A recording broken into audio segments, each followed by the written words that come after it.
মৰমৰ ষ্টুডেণ্টছ, আজি আমি পঢ়িম ক্লাছ 10 মেথছ চেপ্টাৰ নাম্বাৰ 13 পৃষ্ঠকালী আৰু আয়তন। তো ষ্টুডেণ্টছ, এইটো চেপ্টাৰৰ অনুসৰণি 13.1 আৰু 13.2 সকলোবোৰ অংক কৰিছোঁ। আজি আমি তোমালোকক উদাহৰণৰ পৰা 1 পৰা আমি 7 লৈকে কৰি দিম। প্ৰথমতে আমি 1 নম্বৰ উদাহৰণটো চাম। 1 নম্বৰ উদাহৰণ কি কৈছে বা, ৰচিদে তাৰ জন্মদিনৰ উপহাৰ স্বৰূপে এটা খেলা লাটুম পালে। আচৰিতভাৱে তাৰ কোনো ৰং নাছিল। সি এইটো ৰঙীন পেঞ্চিলেৰে ৰং কৰিব বিচাৰিলে। লাটুমটোৰ আকৃতি এটা শংকুৰ ওপৰত এটা অৰ্ধগোলেৰে গঠিত। চিত্ৰ 13.6ত এইটো হ'ল লাটুম। ওপৰৰখিনি হ'ল কি এটা অৰ্ধগোলক আৰু তলৰখিনি হ'ল কি এটা শংকু। গোটেই লাটুমটোৰ উচ্চতা কিমান? 5 সেণ্টিমিটাৰ। এই গোটেই লাটুমটোৰ কিমান উচ্চতা আছে? 5 সেণ্টিমিটাৰ। আৰু ইয়াৰ ব্যাস কিমান দিছে? 3.5 সেণ্টিমিটাৰ। সি ৰং কৰিবলগীয়া ক্ষেত্ৰৰ কালি নিৰ্ণয় কৰা, মানে গোটেইখিনিৰ ক্ষেত্ৰফল, মানে ৰং কৰা ক্ষেত্ৰফলৰ কি কালি উলিয়াব কৈছে। তো চাবা ষ্টুডেণ্টছ, তোমালোকক এটা আমি কৰি দিম। তো ষ্টুডেণ্টছ, এটা আমি লিখি লৈছোঁ। দিয়া আছে আমাক কি লাটুমৰ উচ্চতা 5 সেণ্টিমিটাৰ আৰু ব্যাস কিমান দিছে? 3.5 সেণ্টিমিটাৰ। তেনেহ'লে আমি কি এই গোটেইখিনি লাটুমৰ উচ্চতা আমি কিমান? 5 সেণ্টিমিটাৰ। তেনেহ'লে আমি কি কৰিম? এই শংকুটোৰ উচ্চতাটো উলিয়াম। কি কৰিম আমি? এই অৰ্ধগোলকৰ ব্যাসাৰ দাম কিমান জানো? এইটোৰ আধা জানো, 3.5ৰ আধা জানো। এই আধাটো কি কৰিম? এই গোটেইখিনিৰ পৰা মাইনাছ কৰি দিম। আমাৰ কি শংকুৰ উচ্চতাটো ওলাই যাব। আমি প্ৰথমত ব্যাসাৰ্ধটো লিখি লওঁ। ব্যাসাৰ্ধ small r is equal to 3.5 divided by 2. এইটো হ'ল কি ব্যাসাৰ্ধ। তো চাবা ষ্টুডেন্টস, আমি এতে লিখিম যে শংকুৰ উচ্চতা।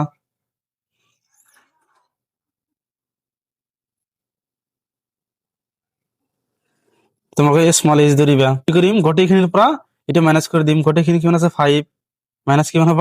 3.5 divided by 2. 3.5 divided by 2. এটা মাইনাছ কৰিলে কি এই শংকুটোৰ কি উচ্চতাটো ওলাই যাব। তো চাবা, আমি ইয়াৰে ইয়াক পূৰণ কৰিম। পূৰণ কৰি যিটো আমি পাম তাৰ পৰা এইটো মাইনাছ কৰি দিম। 5 2 গুণ 10 মাইনাছ 3.5 ডিভাইড বাই কিমান হ'ব? 2। তাৰপিছত চাবা ষ্টুডেণ্ট, 10 ৰ পৰা 3.5 মাইনাছ কৰিলে কিমান থাকে? 6.5 ডিভাইড বাই কিমান থাকে? 2। আমি 6.5ক 2 ডিভাইড কৰিলে কিমান পাওঁ? 3.25 এটি আমি পাওঁ। এটা হ'ল কি এই শংকুটোৰ উচ্চতা। এতিয়া আমি এল উলিয়াব লাগে। আমি শংকুৰ এল উলিয়াব লাগে। শংকুৰ আমি কালি কি জানো? পাই আৰ এল, এইটো আমি জানো। এই এলটো উলিয়াব লাগে। আমি এলৰ ফৰ্মুলা জানো।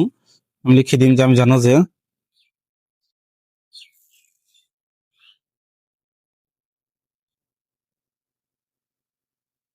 L square is equal to R square plus S square.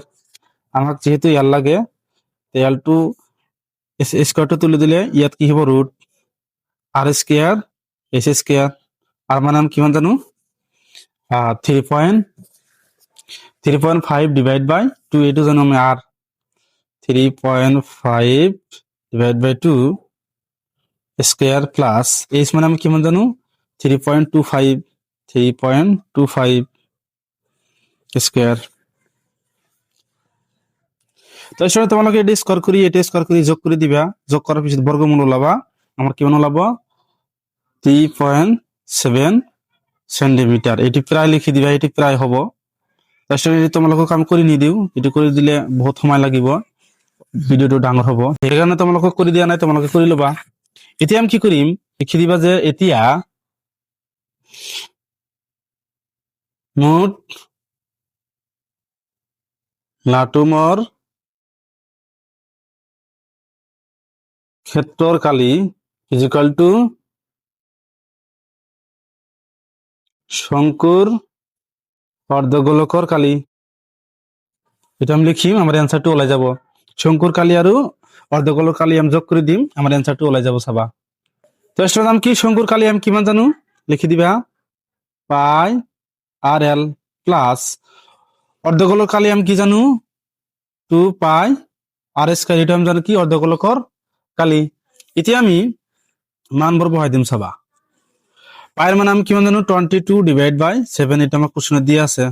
আর মানে আমি কিমান জানো? 3.5 ডিভাইড বাই 2 ইন্টু এল মানে কিমান পাইছো আমি? 3.7 পাইছো। 3.7 প্লাস 2 ইন্টু পাই আর স্কয়ার। পাই মানে আমি কিমান জানো? 22 ডিভাইড বাই 7 ইন্টু আর স্কয়ার মানে কি 3.5 ডিভাইড বাই 2 স্কয়ার হব।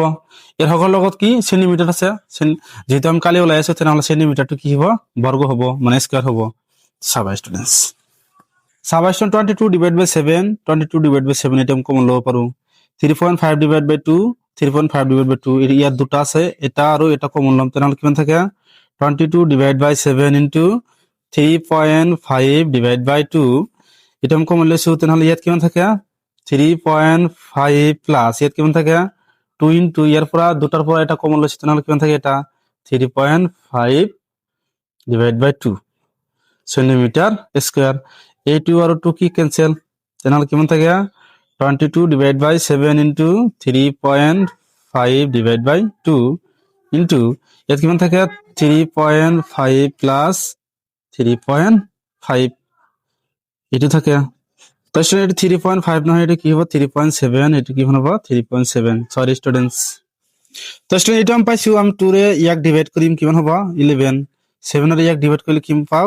0.5 তো 11 ইনটু 0.5 এটা যোগ কৰিলে কিমান হ'ব ইয়াত যোগ কৰি দিয়া 3.7 3.5 12 ৰ 2 হাতত থাকে 1 6 আৰু 7 কিমান পালো আমি 7.2 সেন্টিমিটার স্কয়ার এটো দাম পূরণ করে দিলে কিমান হ'ব 5.5 হ'ব ইনটু 7.2 সেন্টিমিটার স্কয়ার এটো পূরণ করলে যেটো হ'ব এটো আমাৰ आंसर মানে নাটকটোৰ মুঠ ক্ষেত্ৰফলৰ কালি লিখি দিয়া 5.5 7.2 10 1 10 11 কর ক্যান্সেল 35 আৰু 5 হাতত থাকে 3 35 আৰু 3 কিমান হ'ব 38 যোগ কৰি দিয়া 0 6 9 3 কিমান গড় পিছত পয়েন্ট আছে এক গড় দুই গড়